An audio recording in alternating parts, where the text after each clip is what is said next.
আসসালামু আলাইকুম রহমতুল্লাহি ওবরকাতুহ।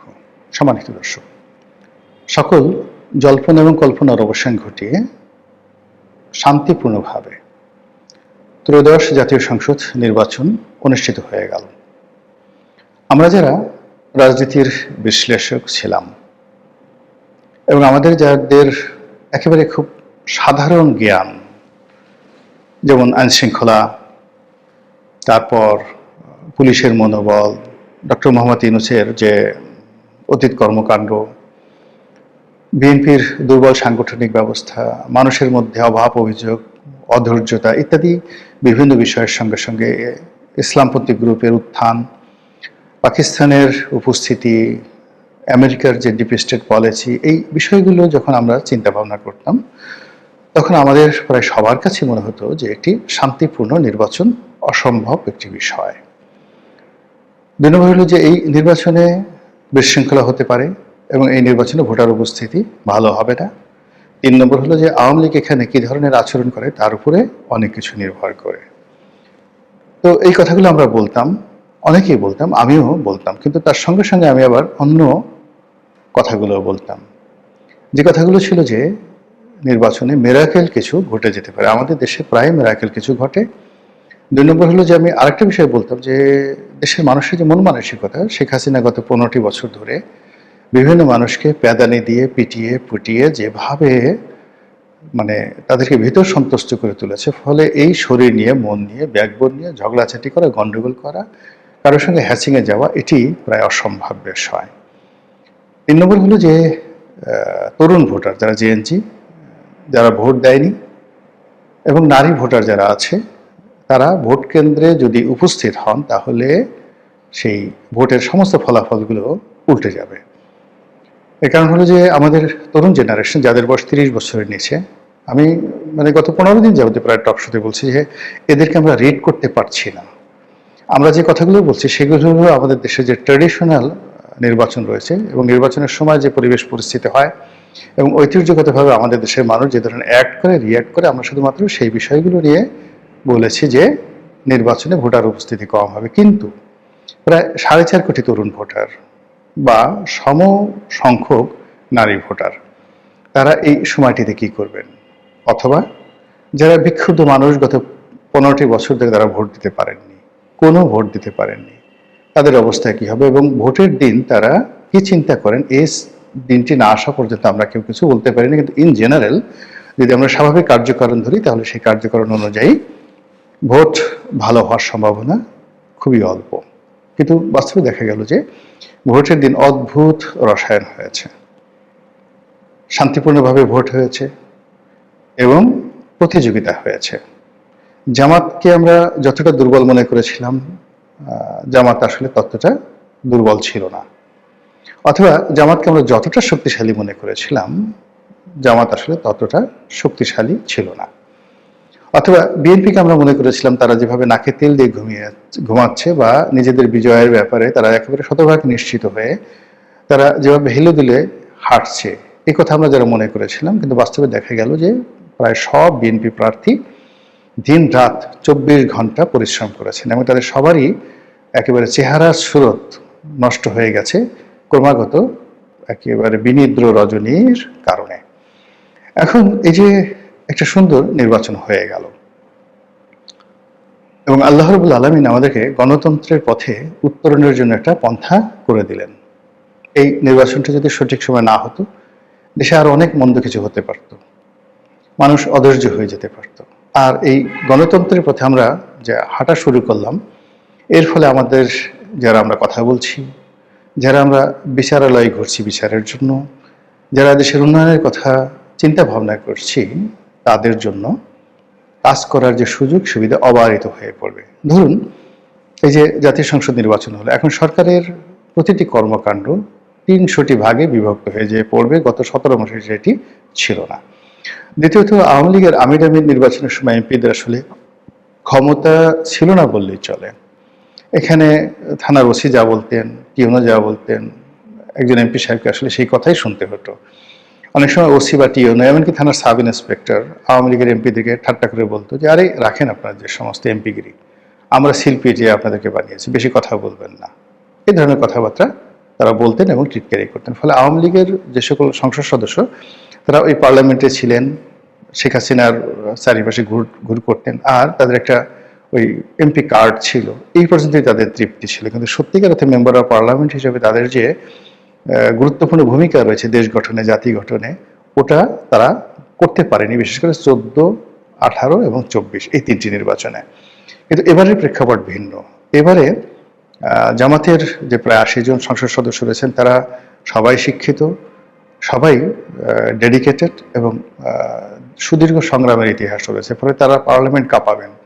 এবং আশ্চর্য ব্যাপার হলো এর বাইরে এনসিপি থেকে যারা আসছেন এই বিপ্লবীদের মধ্যে, যেমন হাসনাত আবদুল্লাহ আসছে, আক্তার আসছেন, অন্যান্য যারা আসছেন তারা কিন্তু কথা বলবেন, যথেষ্ট কথা বলবেন পার্লামেন্টে। আর অন্যদিকে বিএনপির যে সকল নেতাকর্মী, বেশিরভাগ অলমোস্ট সবাই গত 17টি বছরে রাজপথে তারা বারবার পরীক্ষা দিয়েছে।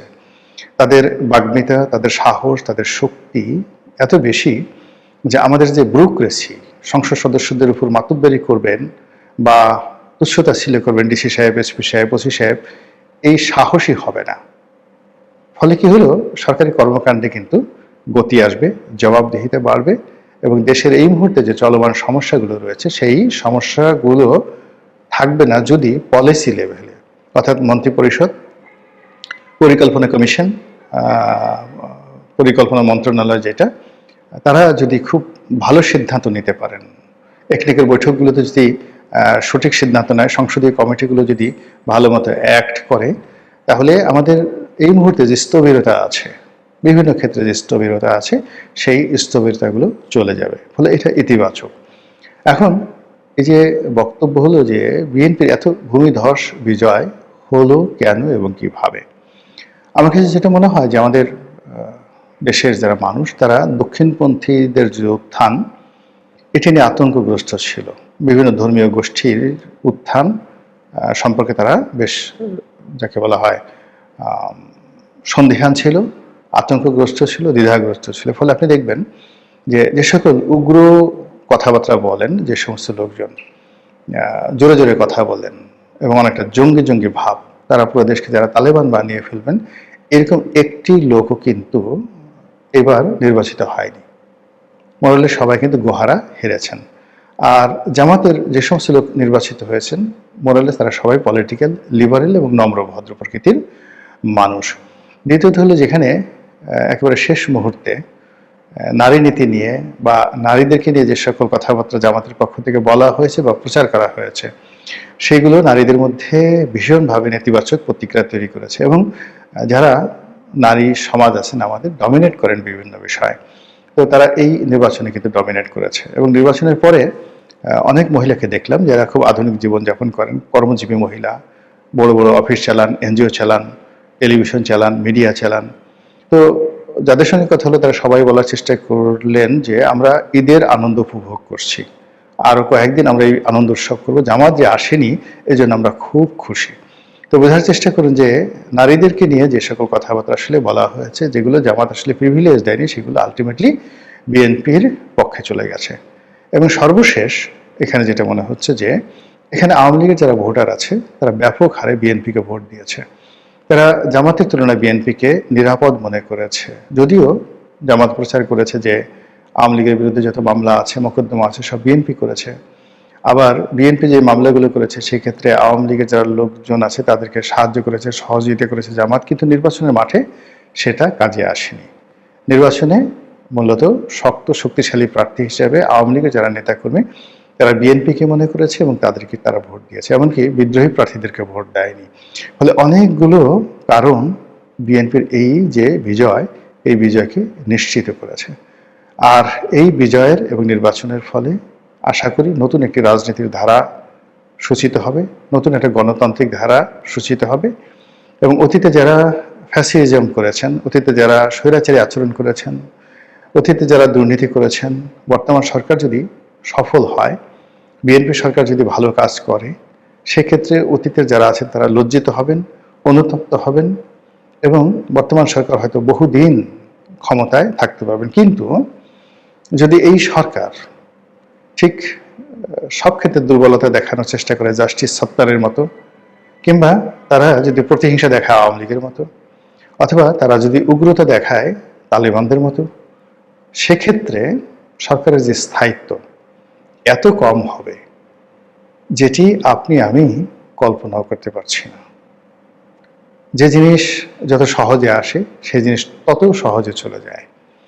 এই যে শেখ হাসিনার পতনটি আকস্মিকভাবে হয়েছে, আবার এই যে নির্বাচনটি সেটি অনেকটা আকস্মিকভাবে। এর কারণ হলো আমরা 10 মুখে সবাই প্রচার করেছি যে না, ডক্টর মোহাম্মদ ইউনূস যাবেন না, নির্বাচন তিনি দেবেন না। এবং ডক্টর মোহাম্মদ ইউনূস যে বারবার বলেছেন যে আমি নির্বাচন দেব, বা তার লোকজন বলেছেন নির্বাচন দেব, আমরা বিশ্বাস করিনি। আমরা বরং তার অন্য কথাগুলো, তিনি যে বলেছেন যে তাকে অনেকে বলেন 5 বছর থেকে যান স্যার, 50 বছর থাকেন, ওই কথাগুলোকে আমরা কগনিজেন্সে নিয়েছি।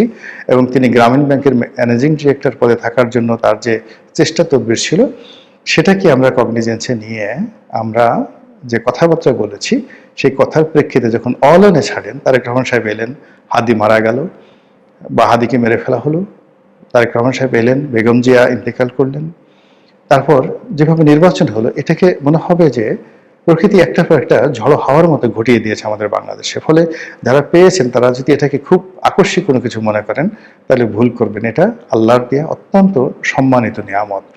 সেই নিয়ামতটি তাদেরকে, যাকে বলা হয়,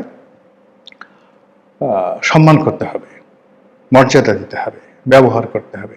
আর সরকার চালানোর জন্য সমস্ত রাগ বিরাগের ঊর্ধ্বে উঠতে হবে। যোগ্যতম লোকদেরকে প্রয়োজনে বিদেশ থেকে ভাড়া করে আনতে হবে, প্রয়োজনে চুক্তিভিত্তিক নিয়োগ দিতে হবে। এমনকি ওই যে মন্ত্রী পরিষদে যারা মন্ত্রী হবেন, সবাইকে যে এমপি থেকে মন্ত্রী দিতে হবে, নট লাইক দ্যাট। এখন তাদের যেহেতু একটা ব্রুট মেজরিটি আছে, ফলে তারা যারা যোগ্যতম ব্যক্তি মন্ত্রণালয় চালাতে পারবে, এই ধরনের লোকদেরকে বেশি বেশি মন্ত্রণালয় চালানোর সুযোগ দিয়ে এমপিদেরকে অন্য কাজে ব্যবহার করার দিলে এই যে দেশের যে সমস্যা খুব দ্রুত তারা সমাধান করতে পারবে বলে আমি মনে করছি। নতুন সরকারের জন্য শুভ আশিস, শুভকামনা। দেশের মানুষ সুখে থাকুক, শান্তিতে থাকুক, এবং যারা অন্যায় করেছে তারা